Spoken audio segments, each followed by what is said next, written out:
US से जो PL480 का सस्ता गेहूं इंडिया भेजा जा रहा था, यह सिर्फ और सिर्फ सुअर यानी कि पिग के खाने लायक था, इंसानों के खाने लायक नहीं था। लेकिन तब भी इंडिया ने मजबूरी में लिया क्योंकि यह सस्ता पड़ रहा था।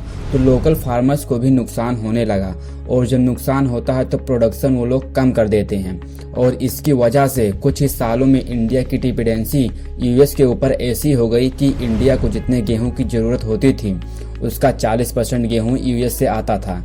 इंडिया की ये जो अनाज को लेके जो डिपेंडेंसी थी ये भारी पड़ी इंडिया पे। यह 1965 में पाकिस्तान के साथ जब इंडिया की लड़ाई हुई तो यूएस ने धमकी दी इंडिया को कि वो अनाज बंद कर देंगे। सेम ईयर में यूएस की वियतनाम के साथ वार हुई तो इंडिया ने बॉम्बिंग रोकने वगैरह के स्टेटमेंट दे दिए थे।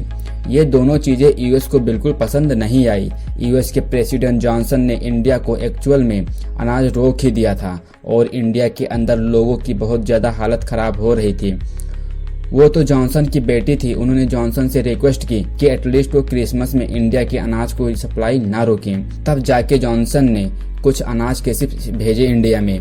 यह लोग अनाज रोकते थे और इंदिरा गांधी जी को बार बार मजबूरी में फ़ोन करके घंटों रिक्वेस्ट करनी पड़ती थी यूएस के प्रेसिडेंट से कि सप्लाई भेज दें। और एक बार इंदिरा गांधी जी को इतना डिसरिस्पेक्टफुल लगा कि उनको अनाज के लेके इतनी रिक्वेस्ट करनी पड़ रही है, उन्होंने फ़ोन काटा और यह फैसला लिया कि कुछ भी हो जाए इंडिया अपने फूड के लिए किसी दूसरे देश के आगे हाथ नहीं फैलाएगा। धन्यवाद।